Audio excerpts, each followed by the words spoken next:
सुबह सुबह देखिए सूर्य भगवान उगते हुए। देखिए कितना सुंदर नज़ारा लग रहा है।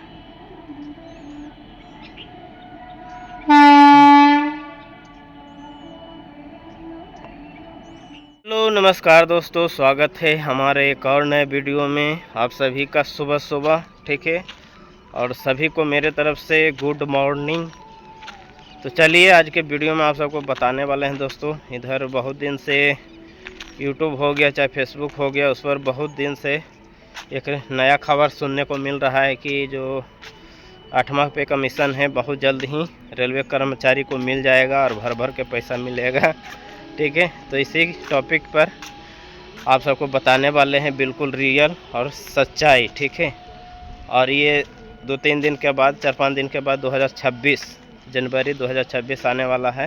तो ये भी बताया जा रहा है कि 1/1/2026 से 8वां पे कमीशन लागू हो जाएगा और 18 महीने के बाद एरियर के रूप में जो भी 8वां पे कमीशन का जो भी बनेगा आपको दिया जाएगा। ठीक है, तो इसी के बारे में आप सबको बताने वाले हैं, जो भी सच्चाई है। ठीक है, बाकी फेसबुक चाहे यूट्यूब पर फेक और रियल दोनों तरह का न्यूज़ आ रहा है, तो उसी के बारे में आप सबको बताने वाले हैं, जो रियल है उसके बारे में। ठीक है, तो जो भी भाई हमारे इस चैनल पर पहली बार विजिट किए हैं और वीडियो को पहली बार देख रहे हैं, तो कृपया करके चैनल को सब्सक्राइब लाइक ज़रूर से ज़रूर कर दीजिएगा। ठीक है, तो चलिए एक जगह पहले बैठ जाते हैं, उसके बाद आप सबको बताते हैं। ठीक है, तो दोस्तों बात ऐसा है कि एक तो न्यूज़ आ रहा है कि जो 1/1/2026 से जब से हमारा जितने भी रेलवे कर्मचारी हैं उनका 8वां पे कमीशन लागू हो जाएगा। और ये भी है कि जो कर्मचारी 1 तारीख को 1 जनवरी 2026 को अगर किसी प्रकार का छुट्टी चाहे लीव लेते हैं तो उनको पे कमीशन नहीं बैठेगा। ठीक है, क्यों नहीं बैठेगा? अगर उस दिन रेस्ट पड़ गया तो क्या होगा? जैसे जितना भी ऑल इंडिया में रेलवे कर्मचारी हैं सबका एक ही दिन रेस्ट नहीं बनता है। ठीक है, किसी को संडे को, तो किसी को मंडे को, किसी को गुरुवार, किसी को शुक्रवार को, ऐसा रेस्ट पड़ता है। तो ऐसे में हज़ारों कर्मचारी को शायद उसी दिन अगर रेस्ट पड़ गया तो क्या करेगा? उसको नहीं मिलेगा है। और अगर छुट्टी ले लेता है, अगर बहुत ज़्यादा इमरजेंसी है चाहे कुछ भी है, तो उस दिन अगर छुट्टी ले लेगा तो क्या उसको नहीं मिलेगा? तो दोस्तों ऐसा बिल्कुल भी नहीं है। ठीक है, अगर आप CL चाहे सिक उस दिन आपका लग जाता है, ठीक है, CL चाहे सिक उस दिन रहता है तो बिल्कुल आपको मिलेगा। ठीक है, इसमें टेंशन लेने की ज़रूरत नहीं है, क्योंकि आपका CL कैजुअल लीव, CL का मतलब हुआ कैजुअल, आपातकालीन छुट्टी। किसी को बहुत ज़्यादा इमरजेंसी पड़ जाता है, बहुत ज़्यादा, तभी उस छुट्टी का इस्तेमाल करता है। ठीक है, बाकी सिक की बात करते हैं तो सिक में किसी कर्मचारी चला जाता है, जैसे तबीयत ख़राब हो गया, बहुत ज़्यादा तबीयत ख़राब हो गया, तो वो तो ड्यूटी नहीं कर सकता है, किसी भी हालत में नहीं कर सकता है।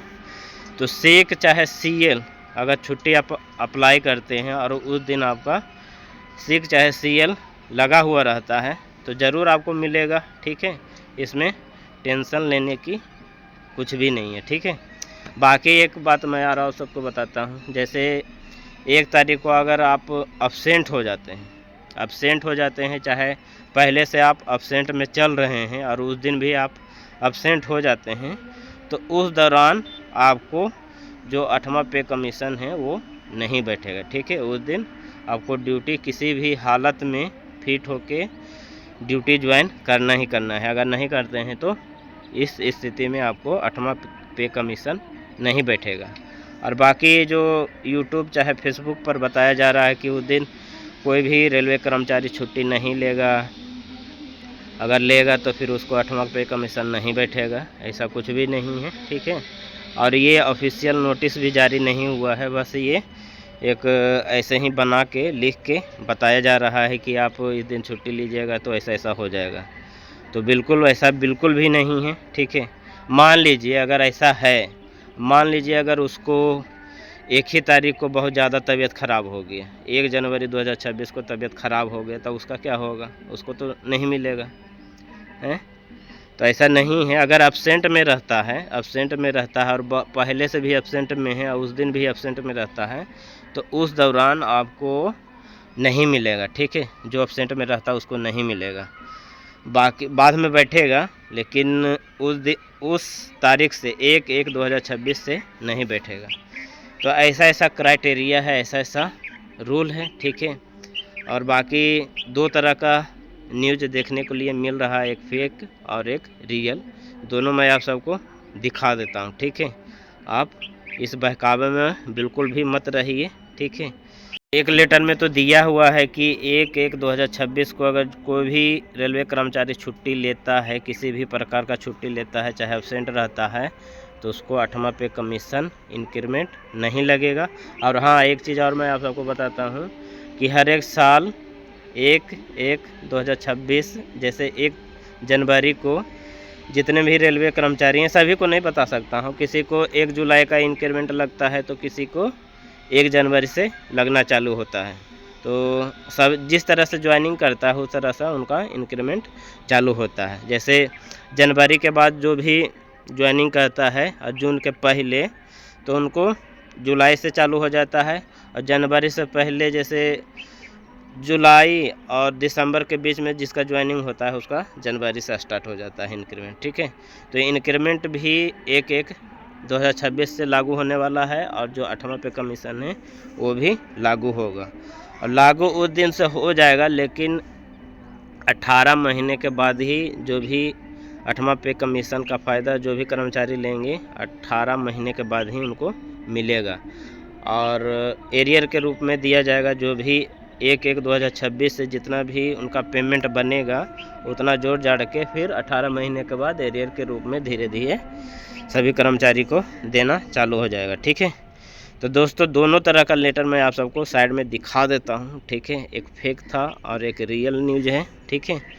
तो ऐसा डर में मत रहिए कि हम अगर उस दिन छुट्टी ले लेते हैं, चाहे किसी प्रकार का सिक में चले जाते हैं, तो हमारा ये जो 8वां पे कमीशन है जो लागू नहीं होगा। ऐसा बिल्कुल भी नहीं है, टेंशन मत लीजिए, ठीक है। भले उस दिन एब्सेंट में मत रहिए, ठीक है। लीव विदाउट पे में भी मत रहिए, एब्सेंट में भी नहीं रहिए, उस दिन ड्यूटी में रहिए, चाहे सीएल सिक में रहिए, ठीक है। और एक चीज़ मैं आप सबको बताना भूल गया, ये एलएपी के बारे में नहीं बताया, ठीक है। एलएपी अगर छुट्टी रहता है तो उसमें आपको दिक्कत हो सकता है। सीएल सिक अगर मारते हैं, सीएल अगर छुट्टी लेते हैं चाहे सिक लेते हैं, तो उसमें आपको कोई भी दिक्कत नहीं होगा। लेकिन एलएपी लीव एवरेज पे हो, ठीक है, लीव में रहता है तो एवरेज के अनुसार से पे किया जाता है जितने भी कर्मचारी को, ठीक है। तो उस दिन एलएपी का छुट्टी मत लीजिए। बाकी सीएल सिक है तो ये सब यूज कर सकते हैं। अगर ज़्यादा तबीयत ख़राब हो गया, चाहे कुछ भी हो गया, इमरजेंसी हो गया, तो उस दौरान ले सकते हैं। अगर ज़्यादा कुछ इमरजेंसी नहीं है और ज़्यादा उतना दिक्कत नहीं है, तो आप उस दिन हर एक हाल में ड्यूटी करिए, ठीक है। और सरकार है, सरकार का नियम कुछ भी कभी भी बदल सकता है, ठीक है। तो अगर बहुत ज़्यादा इमरजेंसी है, उस दिन ड्यूटी करने में असमर्थ हैं, तो भले उस दिन सीएल चाहे सिक का छुट्टी ले सकते हैं। बाकी अगर ड्यूटी कर सकते हैं और कोई दिक्कत नहीं है तो ज़रूर ड्यूटी करिए, ठीक है, ताकि बाद में जाके परेशानी ना हो, ठीक है। तो दोस्तों, आज के वीडियो में यही आप सबको बताने का था, और आज का ये वीडियो आप सबको कैसा लगा प्लीज़ ये भी कमेंट करिएगा, ठीक है। तो वीडियो को यहीं पे समाप्त करते हैं, फिर नेक्स्ट वीडियो में आप सबसे मिलेंगे। जब तक के लिए बाय।